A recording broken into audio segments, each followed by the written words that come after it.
thousands of years ago, one text emerged that would be the very thing that would lead young people to a life of depression, breakdowns, STDs, and financial ruin. The British University Holy Bible. Sent in the post by UCAS with a bag of pot noodle and a tampon.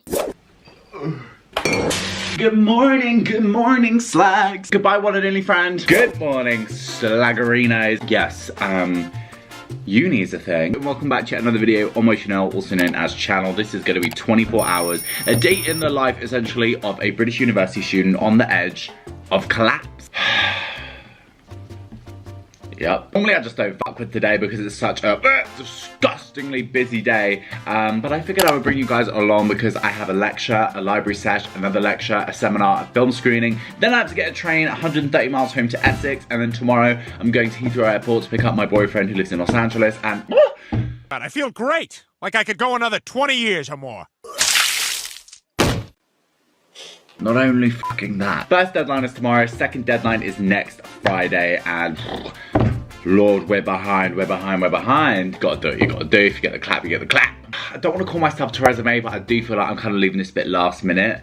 I don't even know why I'm tired, I haven't done anything. It's not all doom and gloom. I've got to look on the positive side. There's 3 weeks left of term, 3 weeks to crack out as much reading as I can, as much essay prep shit as I can, and I'm actually ready for today. It's gonna be a busy 24 hours, but give a gay boy some caffeine. Whoa. Unstoppable. I wanna die. And what do you know, just my bloody luck. As soon as I stepped out of the door, it was a torrential rainstorm.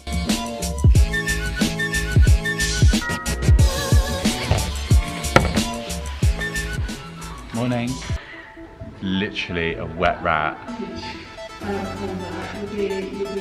Then it was time to crack on with the first lecture of the day. This is of the Children's Film and TV module of my course, and I was thoroughly interested. In the late 50s and the 60s, that ITV as well became a key contributor. Now, despite what it may look like, I actually was thoroughly interested in this lecture. It was on the history of children's film and television, specifically the structural changes to children's TV in Britain between 1990 and 2000. Nothing. Absolutely nothing. Clearly, Megan took a lot from that lecture, but it was time for me to head to the library to get some reading done.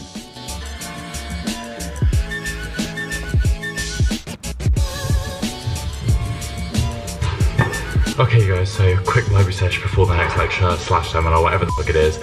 Well, let's read this shit. So essentially the first piece of reading I did during that library session was just a follow-up from the lecture, and it was very interesting, all about kids, film and TV, you know, how the key structural changes of the 1990s and the early 2000s really made children's entertainment more commodified and how it was far more focused on merchandise than product.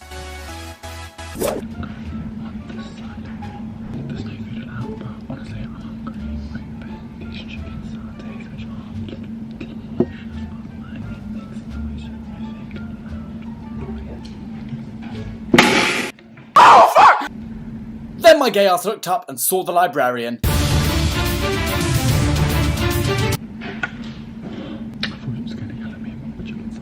Then I just watched over my script filmed pitch, which is part of my script module, where we have to submit ourselves reading out our film pitch.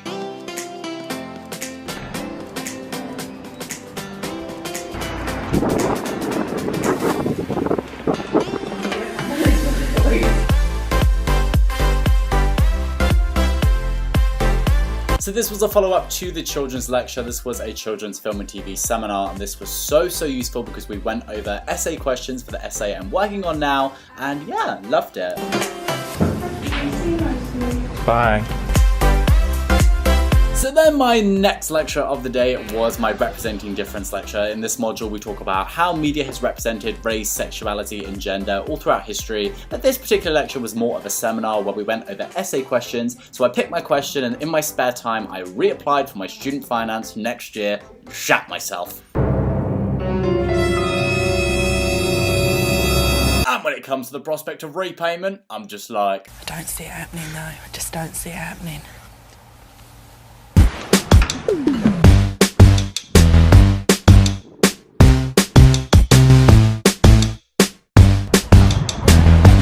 Hello, hello. I love how when we set off this morning it was pure rain and now it's like stunning. I'm a plug up.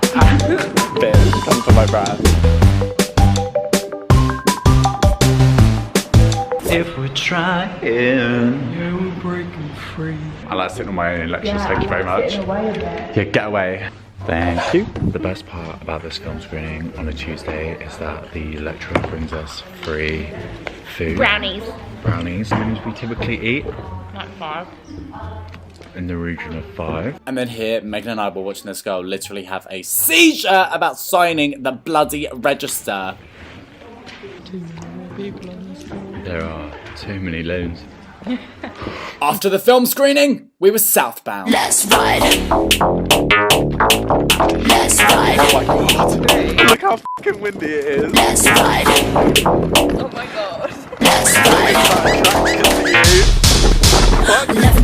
I hate Lincoln.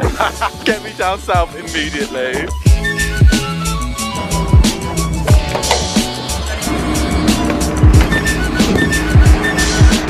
Oh my god, my hair.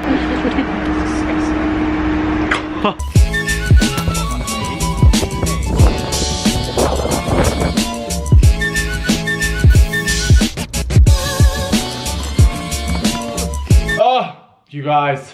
I made it home. Literally all I have left to do on this essay is just the conclusion, which is fab. I do think I have to chop about 100, maybe 200 words down, which always grates me, but I'm fully prepared to do that tonight. And then it's T-minus a couple of hours. Nate is just already about to leave for the airport. I am extremely excited and sexually aroused already. These are tough times, there's no denying. Weather's been shit. Theresa May is speaking like Gollum. May, she sounds like death. Then it was time to study, but aesthetically. Ah! Jesus. Hola slags, so this is the essay for the women's module of my course. This is the core module, so it's quite important. I chose the question on lesbianism because, you know, I'm gay. Not a lesbian myself though, because that would involve Foof. Now this may sound extremely obvious here, but one of my best pieces of advice when writing an essay is to constantly read back pretty much each sentence to yourself, because whilst it can make sense in your head, sometimes when you actually read it out loud, you're like, what the f was I thinking? To conclude, the extent to which popular Hollywood films acknowledge lesbian identity and desire is subjective. Now this got me thinking, something I've really picked up on in second year at uni is sometimes it's best to conclude your argument that something is subjective. You know, to what extent, how far, it's just pretty much subjective, sis.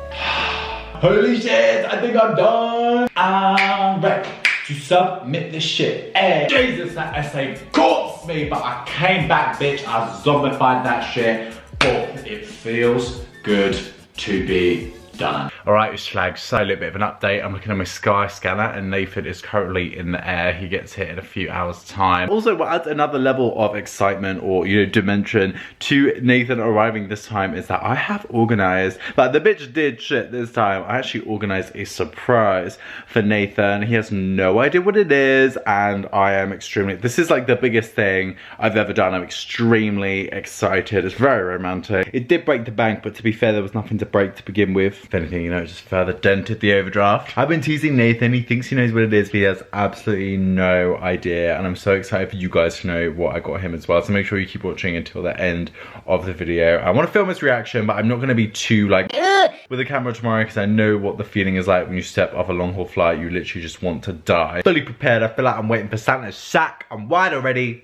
Let's go. Now my gay ass will venture to Starbucks and then Heathrow. Let's ride. Let's illegal. Let's ride. Let's ride. Let's ride. Oh, fuck, a hill start. Guys, keep it moving at a steady pace. It makes me feel sick. Just like Thanos snapping his fingers, it cost me underwear, but I did it. Pull up to the party, I got everybody lit.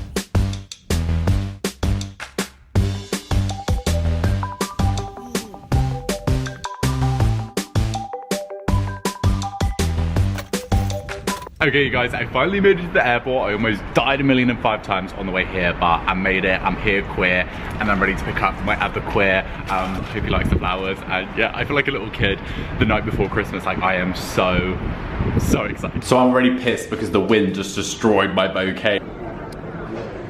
Oh, that's a giant spot. This is a beautiful giant spot. Yeah. You got your good angle?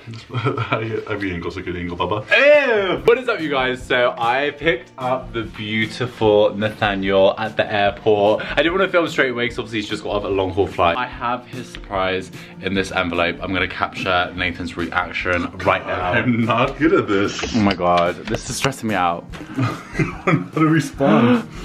I don't know what I do. Oh my god, it's pop-up. What is it? I have no clue. For you. Are we going to Paris? We're going to Paris. We're